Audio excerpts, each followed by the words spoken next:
যে আল্লাহ সুবহানাহু ওয়া তাআলা আমাদেরকে ভালো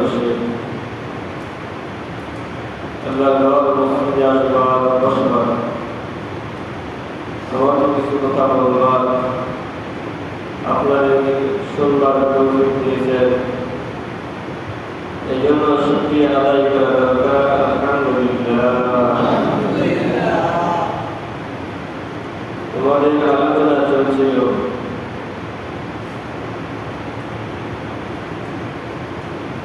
রাসূল সাল্লাল্লাহু আলাইহি ওয়াসাল্লামের আলোচনা শুনিয়া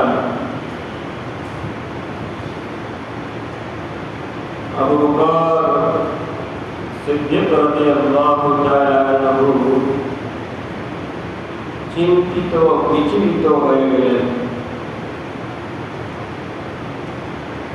এবং হু হু করে আবু বকর রাদিয়াল্লাহু তাআলা কান্নাকাটি করলেন। রাসূলুল্লাহ সাল্লাল্লাহু আলাইহি ওয়াসাল্লাম আবু বকর সিদ্দিক রাদিয়াল্লাহু তাআলা আনহুকে সান্ত্বনা দিলেন।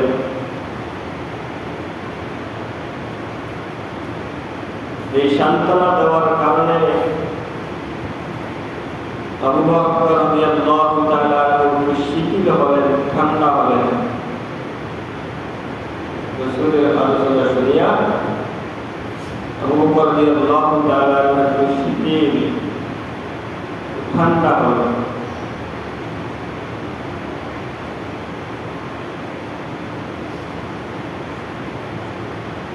আল্লাহ নবী ডাক দিয়া বলেছেন,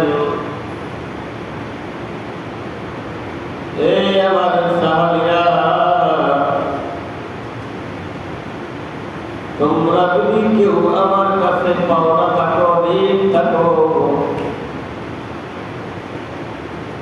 আর তোমরা যদি আমার কথা এবং কাজে কেউ কষ্ট পেয়ে থাকো, তাহলে এই মুহূর্তে এখনই তোমরা আমার কাছ থেকে প্রতিশোধ গ্রহণ করো, তোমরা তোমাদের বিনিময় নিয়ে যাও। নবীজি ডাক দিয়া বলেন, কারণ আমি চাই না পার্থিব জগৎ থেকে, দুনিয়ার জগৎ থেকে পরকালের উদ্দেশ্যে, দুনিয়ার জগতের দিন থেকে পরকালের উদ্দেশ্যে রওনা হই। তোমাদের ঋণ থেকে যাব, আর এই ঋণ থাকা অবস্থায় আমি আমার মাওলার ডাকে সাড়া দিব, এটা আমার দ্বারা সম্ভব নয়, আমার পক্ষে সম্ভব নয়। কেউ যদি পাওনা থাকো এখনই আমাকে বলো, আমি তার পাওনা ঋণ পরিশোধ করে দিব। সাহাবীরা ডাক দিয়ে বলেন, ইয়া রাসূলুল্লাহ, ইয়া হাবিবাল্লাহ, এগো নবী, আপনি আমাদেরকে এই কথা বলিয়া লজ্জা দেবেন না।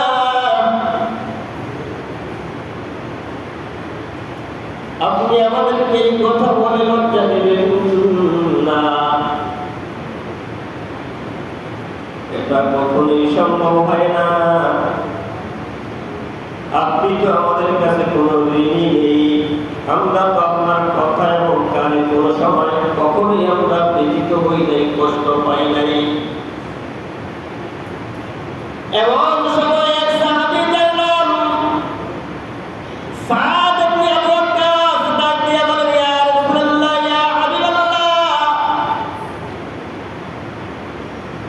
এগো নবীজি, আপনি তো আমার কাছে ঋণী আছেন, আপনি তো আমার কাছে ঋণী। সাদ ইবনে আবু ওয়াক্কাস ডাক দিয়া বলে, ইয়া রাসূলুল্লাহ, ইয়া হাবিবাল্লাহ, একদিন এক সময় আপনি আমাকে বেকারাঘাত করেছিলেন, তরবারি দ্বারা প্রহার করেছিলেন, চাবুক দ্বারা প্রহার করেছিলেন। ইয়া রাসূলুল্লাহ, ইয়া হাবিবাল্লাহ, ওই প্রতিশোধের, ওই আঘাতের বিনিময় এখন কি হইতে পারে? আল্লাহ নবী ডাক দিয়ে বলেন, আবু ওয়াক্কাস, তুমি বন্ধুত্বের পরিচয় দিয়েছো, তুমি বন্ধুত্বের কাজ করেছো, এটা বন্ধুত্বের পরিচয়। এই আবু ওয়াক্কাস, তুমি তরবারি হাতে নাও, চাবুক হাতে নাও, হাতে নিয়ে তুমি তোমার প্রতিশোধ আমার কাছ থেকে নিয়ে নাও, গ্রহণ করে নাও। সাহাবীরা আবু ওয়াক্কাসের কথা শুনিয়া সকলেই চিন্তিত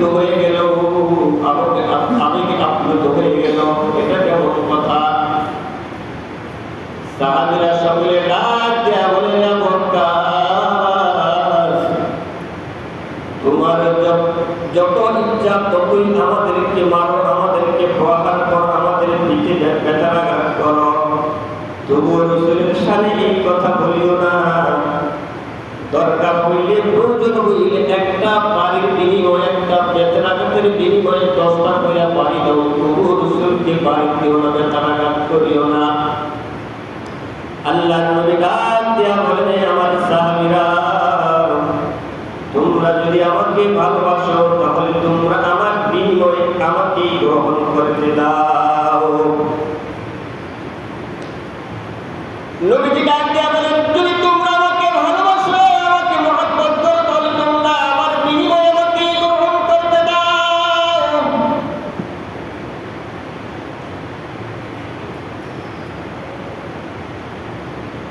সাহাবীকে ডাক দিয়া বলেন, হে আবু বকর, তুমি তোমার বিনিময় নাও, তুমি তোমার প্রতিশোধ আমার কাছ থেকে গ্রহণ করো। সাহাবী ডাক দিয়া বলেন, আবু বকর ডাক দিয়া বলেন, ইয়া রাসূলুল্লাহ, ইয়া হাবিবাল্লাহ, এগুলো বিধি আপনি যেই সময় যেই মুহূর্তে আমার পিঠে ব্যথাঘাত করেছিলেন, চাবুক দ্বারা প্রহার করেছিলেন, ওই মুহূর্তে ওই সময় আমার পিঠটা খালি ছিল, আমার গায়ে কোনো পোশাক ছিল না। ইয়া রাসূলুল্লাহ, ইয়া হাবিবাল্লাহ, আমি তো এখন আপনার গায়ে প্রহার করব, ব্যথাঘাত করব, এগুলো বিধি আপনার গায়ে তো পোশাক আছে, বস্ত্র আছে, আমি কিভাবে আপনার গায়ে প্রহার করব, ব্যথাঘাত করব? আল্লাহর নবী ডাক দিয়া মুস্কি হাসি দিয়া বলতেছেন, হে আবু বকর, তুই ঠিকই বলেছো। আল্লাহর নবী আবু বকরের হাতটা ধরে একটু আড়ালে নিয়ে গেলেন। আড়ালে নিয়ে গিয়ে আবু বকর সাদ ইবনে আবু ওয়াক্কাসকে ডাক দিয়া বলে, হে আবু ওয়াক্কাস, আমার জীবনের শুরু থেকে আজ পর্যন্ত আমি কোনোদিন খালি পিঠ, আমার পিঠটা কাউকে দেখাই নাই। আজকে এই বিনিময় প্রতিশোধ তোমার বিনিময় দেওয়ার জন্য হইল, আমি তোমাকে পিঠ উদান করে দেব, যাতে করে তোমার কাছ থেকে আমি বিনিময় নিতে পারি, তুমি আমার কাছ থেকে বিনিময় নিতে পারো।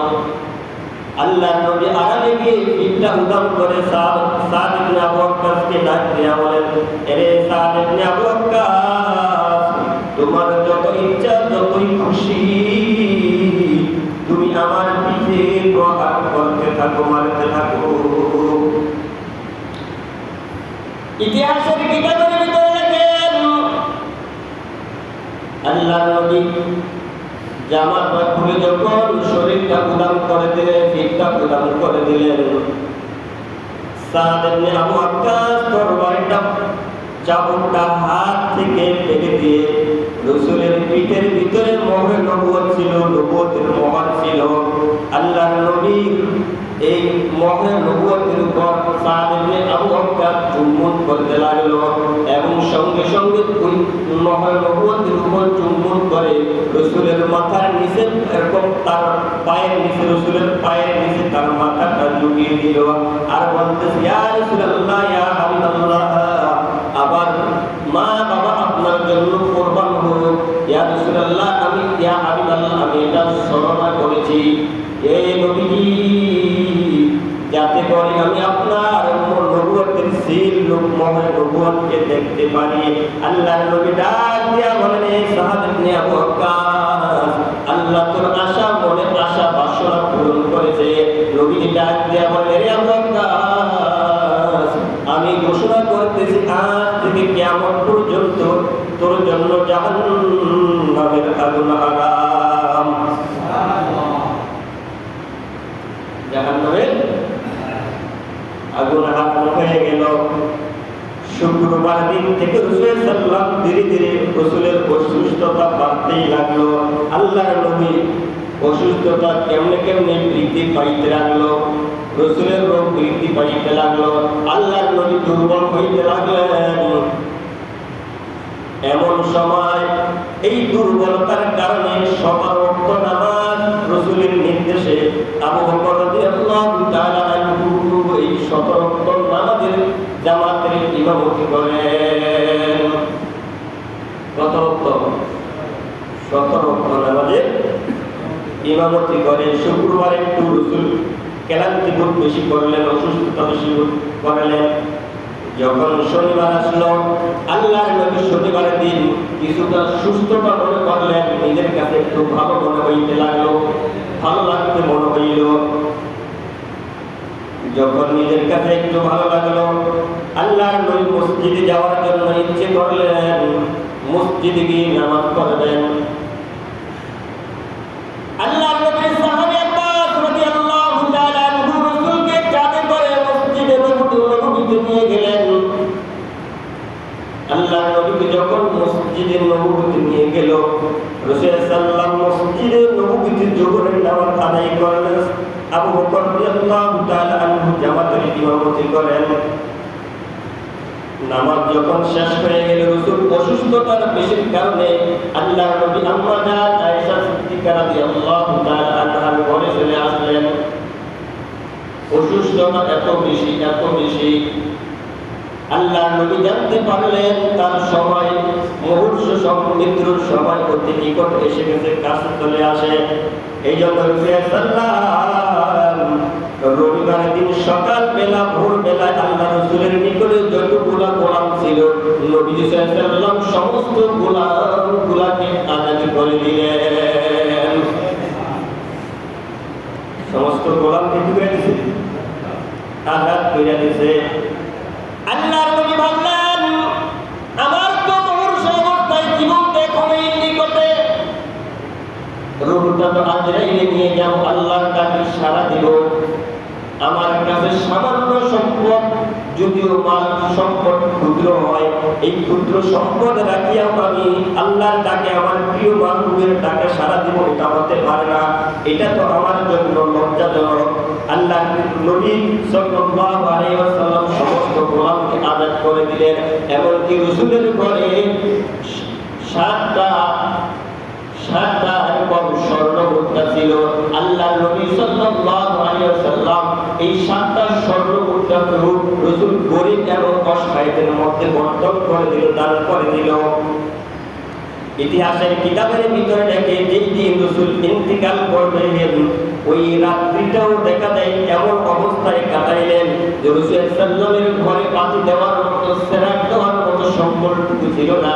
এমনকি রাসূল সাল্লাল্লাহু পরিবারের লোকেরা ওই রাত্রিতে প্রতিবেশীর একজনের নিকট থেকে কিছু তেল হাওলাত করিয়া আনিয়া রাসূল সাল্লাল্লাহু পরিবারের লোকেরা ওই দিন ঘরের ভিতরে আগুন জ্বালায়, বাতি জ্বালায়। এত অবস্থা। আল্লাহর নবীর নিকটে নিজের যে অস্ত্রটা ছিল, তলোয়ারটা ছিল, যুদ্ধের জন্য রাসূলের যে তলোয়ারটা ছিল, আল্লাহর নবী এক ইহুদির নিকটে ওই তলোয়ারটা রাখলেন। রাসূল সাল্লাল্লাহু তলোয়ারটা তার নিকটে রাখলেন। ইতিহাসের কিতাবের ভিতরে লেখে রাসূল সাল্লাল্লাহু আলাইহি ওয়াসাল্লামের এই তলোয়ার ব্যতীত অন্যান্য যে সমস্ত যুদ্ধ সামগ্রী ছিল, যে এরকম সাহাবীদের মধ্যে ওই সামগ্রী বন্টন করে দিলেন। এমনকি রাসূলের গায়ে যে জুব্বাটা ছিল, যে জুব্বা জামা, আল্লাহর নবী ওসিয়ত করে দিলেন এই জামাটা যেন তাহিয়াতুল কালবিকে এরকম দান করা হয়। তাহিয়াতুল কালবি ওয়াইসকুরনিকে রাসূলের জামাটা যেন দান করে দেওয়া হয়। রাসূল সাল্লাল্লাহু আলাইহি ওয়াসাল্লাম এই ওসিয়ত করলেন। রাসূলের রোগ দিন দিন বৃদ্ধি পাইতে লাগলো। রাসূল কেমনে দুর্বল হয়, অসুস্থতা বোধ করে। রাসূল সমস্ত বিদায়ের মুহূর্তে সমস্ত সম্বল রাসূল সাল্লাল্লাহু আলাইহি দান করে দিলেন। এমনকি যখন সোমবারের রবিবার দিন তো সকল কিছু দান করে দিল। সোমবার রাত্র যখন আসলো, রাসূল সাল্লাল্লাহু আলাইহি আরো অসুস্থতা বেশি বোধ করলেন। রাসূলের রোগ আরো বেশি বেড়ে গেল, মাথা ব্যথা এবং জ্বর রাসূলের আরো বেশি বৃদ্ধি পাইতে লাগলো। এমন মুহূর্তে রাসূল সাল্লাল্লাহু আলাইহি ওয়াসাল্লাম বিছানায় শায়িত, রাসূলের নিকটে ফাতেমা রাদিয়াল্লাহু তাআলা আনহা বসা, আলী রাদিয়াল্লাহু তাআলা আনহু বসা, হাসান হোসেন বসা, সবাইকে রাসূল তার মাথার নিকটে ডাকলেন, ডাকিয়া সকলকে রাসূল ওসিয়ত করলেন, কিছু নসিহত করলেন আর বলে দিলেন আমার সময় অতি নিকটে, আমার মূল সময় এখন চলে আসে। রাসূল সাল্লাল্লাহু আলাইহি যখন এই কথা বলতে লাগলেন, ইতিমধ্যে একজন ব্যক্তি আসিয়া বলতেছে আসসালাতু ওয়াসসালামু আলাইকা ইয়া রাসূলুল্লাহ, আসসালাতু ওয়াসসালামু আলাইকা ইয়া হাবিবাল্লাহ, আসসালাতু ওয়াসসালামু আলাইকা ইয়া শাফিয়াল মুজনিবিন, আসসালাতু ওয়াসসালামু আলাইকা ইয়া রাহমাতাল লিল আলামিন। এগো নবী, পরিবারের লোকেরা আমি কি ভিতরে আসতে পারি? আমাকে আসার অনুমতি দেন। ফাতেমা রাদিয়াল্লাহু তাআলা আনহা ডাক দিয়া বারবার বলতেছেন, না, তোমাকে ভিতরে আসার অনুমতি দিবে না, দেওয়া যাবে না, অনুমতি দেওয়া হবে না। যখন বারবার এরকম রাসূলের নিকটে তার পরিবারের নিকটে ওই ব্যক্তি অনুনয় বিনয় করলেন, ভিতরে প্রবেশ করার অনুমতি চাইলেন, আল্লাহর নবী বুঝতে পারলেন ইনি হলেন হযরতে মালাকুল মউত আল্লাহর দূত আজরাইল আলাইহিস সালাতু ওয়াসসালাম। আজরাইল নিকটে রূপ নেওয়ার জন্য এসে গেল। বাকি আলোচনা রূপ নেওয়া থেকে শেষ পর্যন্ত আলোচনা আগামী জুমা হবে ইনশাআল্লাহ। আল্লাহ আমাদেরকে উক্ত কথার উপর আমল করার তৌফিক দান করুন। ওয়া আখিরু দাওয়ানা আলহামদুলিল্লাহি রাব্বিল আলামিন ওয়া তাওফিক ইল্লা বিল্লাহ।